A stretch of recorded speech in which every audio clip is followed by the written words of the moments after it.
నా అన్వేషణ అన్వేష్పై పెద్ద ఎత్తున కేసులు నమోదవుతున్నాయి. వైజాగ్లో విహెచ్పి నుంచి కేసు నమోదైంది, మరోవైపు గుంటూరులో నమోదైంది, హైదరాబాద్లో నమోదైంది. ఇక్కడ కరాటే కళ్యాణి గారు కూడా ఈ విషయానికి సంబంధించి కేసు నమోదు చేశారు. ఇలా పెద్ద ఎత్తున కేసులు నమోదు అవుతూ ఉన్నాయి. గరికపాటి గారి అభిమానులు కొంతమంది కేసులు నమోదు చేస్తున్నారు, విహెచ్పి నుంచి కేసులు నమోదు చేస్తున్నారు. భారతదేశాన్ని నోటుకొచ్చినట్లుగా తూలనాడుతున్నాడు, నోటుకొచ్చినట్లుగా మాట్లాడుతున్నాడు అని కేసులు నమోదు అవుతున్నటువంటి పరిస్థితి కనిపిస్తోంది. అలాగే 14 ఏళ్ల ఒక బాలిక మీద డబ్బులు ఇచ్చి నేను అనుభవించానంటూ అతను కొన్ని కామెంట్స్ చేశాడు వేరే వాళ్ళతో మాట్లాడుతున్నప్పుడు. ఇప్పుడు అవి కూడా చాలా సంచలనంగా మారుతున్నాయి.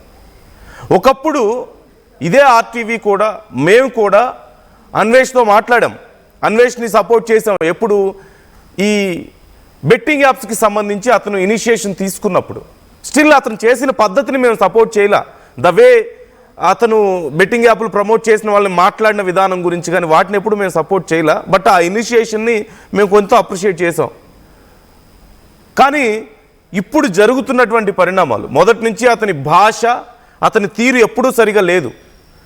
వేరే దేశాలన్నీ తిరిగి ఆ దేశాలే గొప్ప, భారతదేశం వేస్ట్ అని చెప్పి మాట్లాడడం, లేదంటే వేరే హీరోల అభిమానులందరూ పనికిమాలిన వాళ్ళు, వాళ్ళకి ఏం పని లేదని చెప్పేసి మాట్లాడడం, ఇవన్నీ మనం చూస్తూనే ఉన్నాం. ఇప్పుడు శివాజీ గురించి మాట్లాడినా, గరికపాటి గారి గురించి మాట్లాడినా, హిందూ దేవీ దేవతల గురించి మాట్లాడినా ఇవన్నీ కూడా చెప్పనలవిగా, అంటే మనం మాటల్లో చెప్పలేం అతను చేసినటువంటి కామెంట్స్.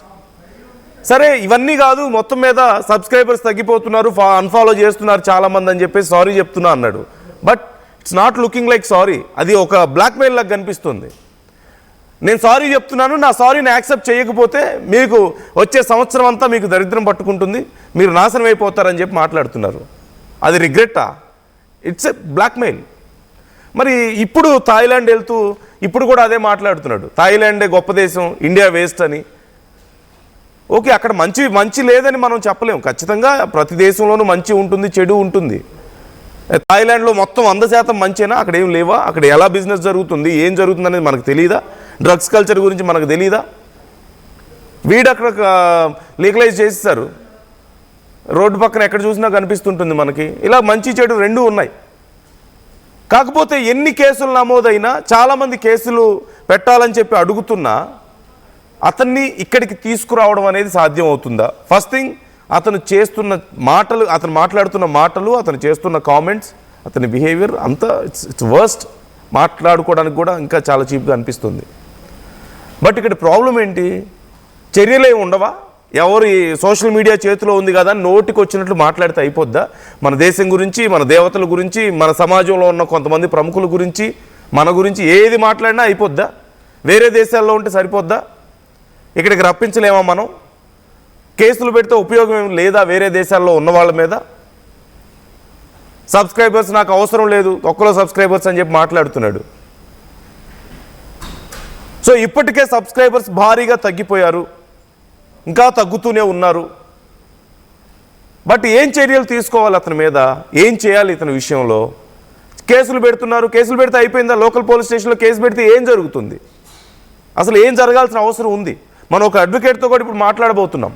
వేరే దేశాల్లో ఉండి ఇలా నోటికొచ్చినట్లు మాట్లాడితే ఏం చేయలేమా, ఏం చర్యలు తీసుకోగలుగుతాం అనేది మరొక ముఖ్యమైన విషయం. నాతో ఇప్పుడు నరోత్తమ్ గారు జాయిన్ అవుతున్నారు. నరోత్తమ్ త్రిపురనేని గారు, సోషల్ క్రిటిక్, మనతో అందుబాటులో ఉన్నారు. అలాగే కృష్ణకుమారి గారు, సోషల్ యాక్టివిస్ట్, మనందరికీ సుపరిచితురాలు, బాగా జాయిన్ అవుతున్నారు.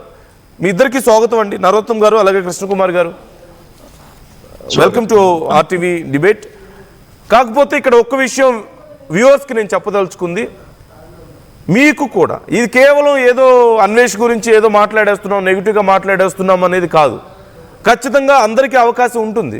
In case if anyone wants to support Anvesh, మాకు కాల్ చేయొచ్చు, మాకు మెసేజ్ చేయండి, లేదంటే మాకు కాల్ చేయండి. మీరు అన్వేష్ తరపున ఎవరైనా, కొన్ని కామెంట్స్ వస్తున్నాయి అన్వేష్ని సపోర్ట్ చేస్తూ, మరి అతను వాళ్ళ ఫ్రెండ్స్తో కామెంట్ చేపిస్తున్నాడా, లేకపోతే అతని పిఆర్ టీమ్ కామెంట్స్ చేస్తుందో మాకు తెలీదు. ఇట్ సీమ్స్ లైక్ అతని పిఆర్ టీమ్ కామెంట్స్ చేస్తున్నట్లుగా తెలుస్తుంది. అతని బిహేవియర్ చూసిన తర్వాత, అతని కామెంట్స్ చూసిన తర్వాత ఎవరు సపోర్ట్ చేయట్లేదు, చేయడానికి రావట్లేదు కూడా. But in case if anyone there, ఎవరైనా ఉంటే కాంటాక్ట్లోకి రండి మాతో. We are ready to take you to live మేము లైవ్లో తీసుకుంటాం మిమ్మల్ని, మీరు మాట్లాడొచ్చు. సపోర్ట్ చేయాలనుకునే వాళ్ళు మీ వర్షన్ కూడా మేము వింటాం. There is nothing from our side, support చేయడానికి ఏమీ లేదు. సో మీ నుంచి ఏదైనా సపోర్ట్ చేయాలనుకుంటే contact us. We are happy to have you in live. మీరు కామెంట్ చేయొచ్చు, కాల్ చేయొచ్చు. స్క్రీన్ మీద స్క్రోల్ అవుతున్న numbers, you can call to that number. And మీ ఒపీనియన్స్ షేర్ చేసుకోవడానికి కూడా మాతో కాల్ చేయొచ్చు. ఏం చేయాలి, విదేశాల నుంచి ఎలా రప్పించాలి, ఎలాంటి చర్యలు తీసుకోవాలి ఇలాంటి వాళ్ళ మీద. అండ్ అతను చేసిన కామెంట్స్ అండ్ కేవలం అన్వేష్ కామెంట్స్ గురించే కాదు, శివాజీ చేసిన కామెంట్స్ అయినా సరే, గరికపాటి గారి